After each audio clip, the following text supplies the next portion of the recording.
Bonsoir, merci de nous rejoindre au sommaire de l'Africa Newsroom. Nouvelle attaque ce jeudi en zone anglophone du Cameroun. 2 agents des forces de sécurité ont été tués. Le gouvernement attribue cette nouvelle attaque qui a eu lieu dans le sud-ouest du pays à des militants séparatistes radicaux.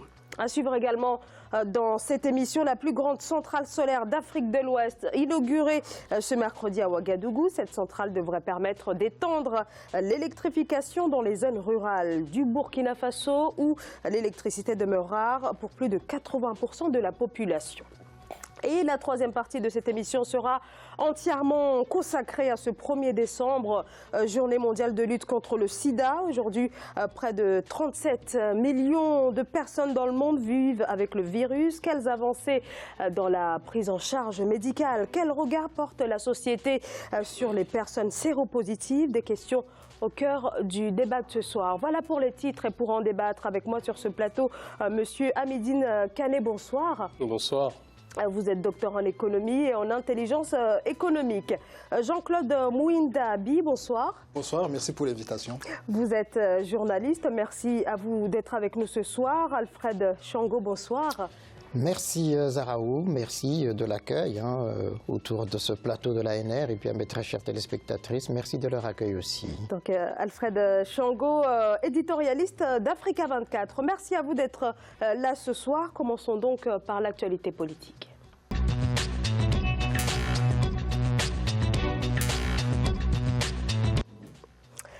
La situation sécuritaire continue de se dégrader dans les régions anglophones du Cameroun. 2 hommes des forces de sécurité ont été tués dans la nuit de mardi à mercredi dans la zone de Mamfé, dans la région du sud-ouest.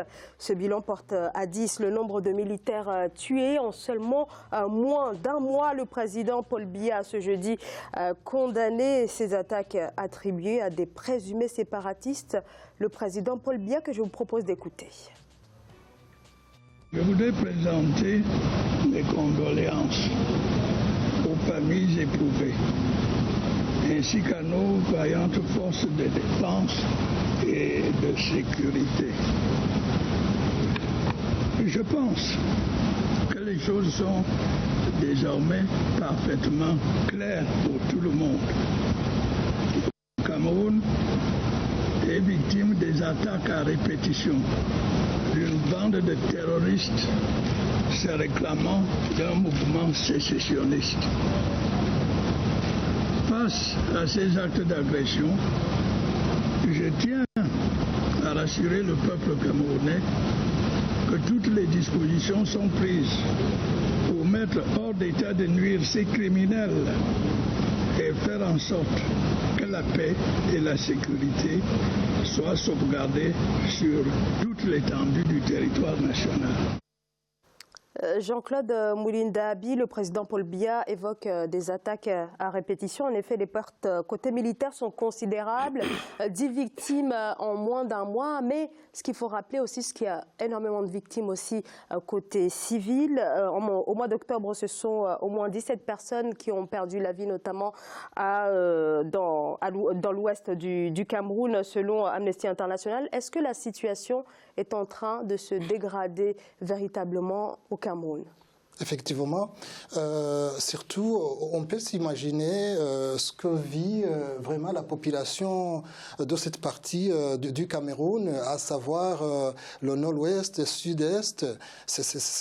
Voilà, on peut s'imaginer qu'il y a une inquiétude qui grandit et je pense que ce problème qui ne date pas d'aujourd'hui, le Cameroun, justement, comme le dit le président Paul Biya, qui s'apprête à redoubler les efforts, mais qui a besoin aussi du soutien des pays voisins, surtout un pays comme le Nigeria, parce que justement les assaillants, dans la plupart des cas, ils se replient vers le Nigeria. Donc c'est vraiment un problème. Mais compte tenu que déjà le nord du Nigeria est instable, quel effort pourrait apporter le Nigeria à ce moment-là? Au moins justement, quand on a des assaillants qui a comme base arrière un pays voisin, je pense que ce pays, au moins, doit s'exprimer sur ce problème, parce qu'on ne peut pas dire que ça ne regarde que le Cameroun au moment où les malfaiteurs se trouvent sur le sol d'un pays voisin. C'est pourquoi je dis qu'il y a vraiment un soutien nécessaire. Oui, en premier lieu, c'est le Cameroun de faire quelque chose pour que ce problème trouve. C'est une crise, hein, pour que cette crise trouve une solution, mais aussi les voisins, surtout le Nigeria. Je me dis qu'il y a quelque chose à faire face à ce problème sérieux. Alfred Thiango, la crise est en train de s'aggraver au Cameroun. Oui, on peut le craindre, hein, parce que ça fait pratiquement 2 ans que ça a commencé et que on a pensé à un certain moment que c'était un épiphénomène, que ça passerait, mais ça s'aggrave non seulement au point de vue, j'allais dire, politique, où les nordistes s'estiment floués un tout petit peu, beaucoup même, en disant effectivement qu'on francophonise à fond l'Ouest et que ça n'est pas le cas de l'autre côté, qu'il y a une manière, entre guillemets, de colonisation de ce sud-ouest, ce nord-est du Cameroun, et que donc ce mouvement d'insurrection, au fond, part sur ces bases-là. Je pense que même Paul Biya, au départ, a sous-estimé cette insurrection. Et donc maintenant, là, on est en train d'atteindre quand même un point de non-retour. Et je pense qu'il faut revenir quand même à des sentiments raisonnables, se retrouver autour de la table pour essayer de régler ce problème-là par la négociation, par la discussion. Le SDF de John Fundi essaie justement d'aller dans ce sens-là. Je crois effectivement que dans un certain sens, Paul Biya a raison de dire qu'il faut mettre hors d'état de nuire ces sécessionnistes, mais pas par les armes, puisque voilà, là il y a des morts chaque jour qui passe. Il faut penser effectivement à préserver les vies. Et préserver les vies, c'est accepter d'aller autour de la table pour crever l'abcès une bonne fois pour toutes et puis sortir justement de cette impasse-là. Si on va dans le jeu de agression-répression, on n'en finira pas. Et ça risque de rappeler des mauvais souvenirs à beaucoup de Camerounais, comme au moment de l'indépendance du Cameroun avec l'UPC et la répression qui avait eu lieu justement. Hein. Et donc la crainte est là. Alors, Alfred, vous évoquez justement la nécessité de lancer un dialogue. À la mi-octobre, me semble-t-il, le président Paul Biya a annoncé l'ouverture d'un dialogue, en tout cas la nécessité de dialoguer autour de ce problème. Qu'en est-il? Est-ce que une piste de sortie de crise, pour l'heure, c'est pas d'actualité? Moi, je crois que réellement, Paul Biya n'a pas fait ce qu'il fallait faire. Il faudra être clair parce que le Cameroun est un État pivot en Afrique centrale. À la CEMAC, c'est l'État qui est le plus puissant. Et puis, il y a beaucoup de nationalités à l'intérieur du Cameroun. Il y a beaucoup de nationalités. Et puis, les deux langues qu'on dit francophone et anglophone sont des langues étrangères.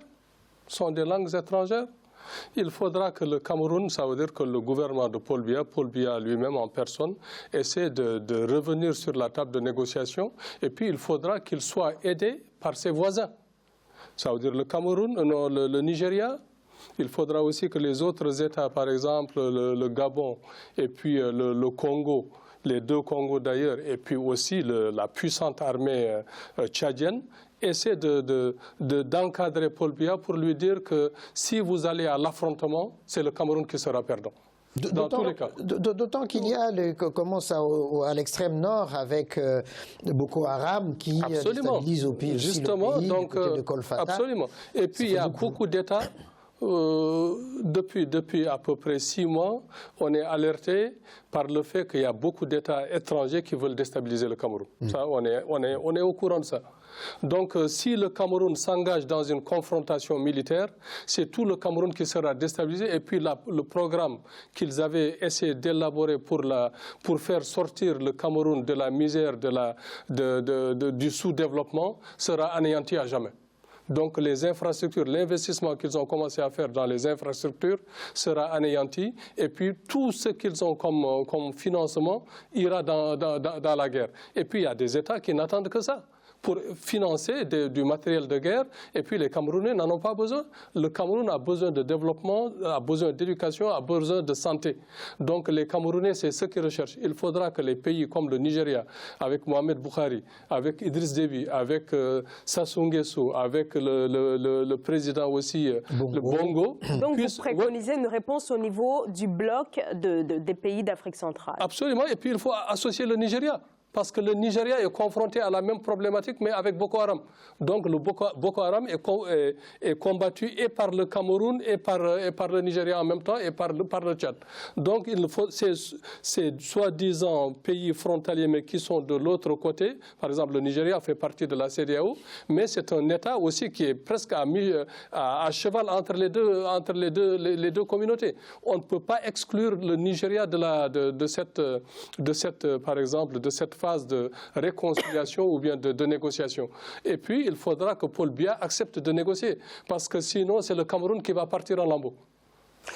Jean-Claude Mouli Ndahabi, quelle réponse apporter? Puisque pour l'heure, ça semble être une problématique surtout intérieure au Cameroun. Quelle réponse apporter à cette crise anglophone, à leurs revendications? On rappelle qu'à l'origine du problème, c'est la minorité anglophone qui représente environ 20% de la population camerounaise, qui s'estime en quelque sorte marginalisée par le pouvoir central. Donc là, il faut apporter des réponses. Donc quelles réponses préconiser exactement? De toutes les façons, Alfred l'a dit, notre confrère aussi l'a déjà dit, il faut éviter une réponse qui est du genre de confrontation. Ça n'amènera à rien. Je pense qu'il faut regarder la réalité en face. Le Cameroun a intérêt, les autorités camerounaises ont intérêt à ce que le Cameroun reste tel qu'il est aujourd'hui.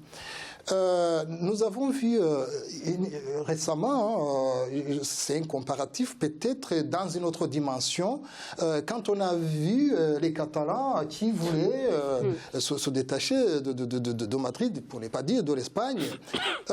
Au moins, voilà, on a vu les Catalans extérioriser ce qu'ils voulaient, mais on a vu aussi que c'était vraiment une crise qui faisait peur, mais qui est en train d'être gérée de manière pacifique. C'est ce que l'on souhaiterait pour un pays comme le Cameroun. Je pense que c'est vraiment le bon exemple, hein, la Catalogne, qui veut son indépendance et puis qui se précipite, et puis à la fin on s'aperçoit qu'on pouvait gérer les choses autrement. Là, cette crise vraiment du Cameroun anglophone peut être gérée autrement que ça ne l'est aujourd'hui. Au départ, Paul Biya et son gouvernement ont cru que c'était simplement un fantasme, que ça allait passer au fond. Ils n'ont pas vu le malaise profond des gens du nord du Cameroun, de l'ouest du Cameroun. Je pense que maintenant, il est temps de se dire que c'était sérieux et que si ça ressurgit aujourd'hui, alors que depuis 1961 et puis après quand 82, avec la réunification et le renoncement au fédéralisme, on est venu à un État unitaire. Il fallait effectivement aller jusqu'au bout de la logique de la décentralisation, de la répartition équitable des charges entre tous les Camerounais, anglophones ou pas, du nord, du sud, de l'est et de l'ouest, dans les charges de l'État, dans les ministères régaliens, dans les entreprises, etc. Pour donner effectivement ce sentiment que personne n'est oublié dans le processus aujourd'hui justement de ce plan d'émergence du Cameroun mis en place depuis un moment. Tant que ce sentiment persistera et tant que Paul Biya et son gouvernement ne prendront pas conscience justement de ce mal-être des gens du nord, de l'ouest, etc., on ira vers ce risque d'embrasement et de déstabilisation du Cameroun. On n'en a pas besoin en Afrique centrale, puisque déjà, avec les autres pays d'Afrique centrale, on a vu ce que ça a donné, la déstabilisation et tout ça. Donc là, il y a ce risque qu'il faut éviter à tout prix. Hamid Kané, est-ce que, comme le dit Alfred, ce problème aurait pu effectivement être évité? On voit qu'aujourd'hui, les anglophones exigent carrément le retour au fédéralisme, mais aussi, il y a aussi des velléités complètement indépendantistes.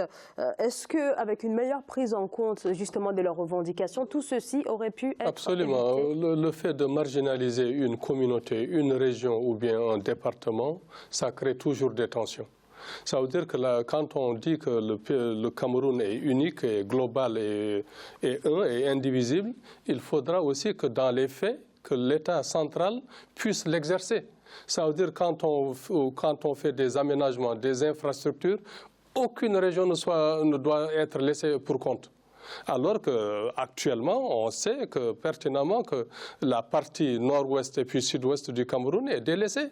Donc ça crée par exemple des tensions et puis c'est une population qui représente certes 20% de la population globale du Cameroun, mais c'est quand même une population importante. 20% c'est important dans une communauté. 22 millions de Camerounais. Voilà, 22,5 millions. Aussi. Hein, absolument, tout à fait. Et puis à part ça, je crois que depuis le départ d'Aïdjo, je crois que les choses n'ont pas été prises comme il se devait. Et puis que le Cameroun a raté le coche. Le Cameroun a raté le coche. Et puis à l'heure actuelle, je crois qu'ils peuvent, parce qu'il faudra que Paul Biya essaie de faire de sorte à ce qu'il ne laisse pas sa peau là-dedans. Parce qu'il peut laisser sa peau. Il peut être mis de côté, carrément. C'est ce que je crains d'ailleurs. Hein. Si la tension persiste, les militaires peuvent s'engager dans un bras de fer et puis dire que lui aussi, son temps est venu de céder la place.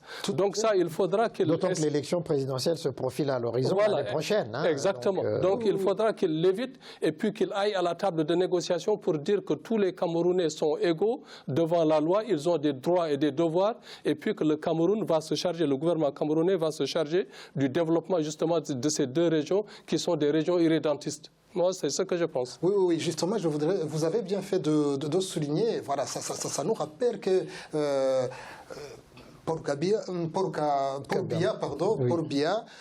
est au pouvoir, est aux commandes depuis 1982. Là, ça fait 35 ans, et là, il sera tenu responsable de la mauvaise sortie. Robert Mugabe en paie les frais aujourd'hui au Zimbabwe. Hein, donc, il y a un précédent qui est là, il faut qu'il réfléchisse à deux fois. Alors, on va continuer de parler de la situation qui prévaut au Cameroun avec cette crise des anglophones à l'ouest du pays, mais on va marquer une courte pause. On se retrouve dans quelques instants. À tout de suite.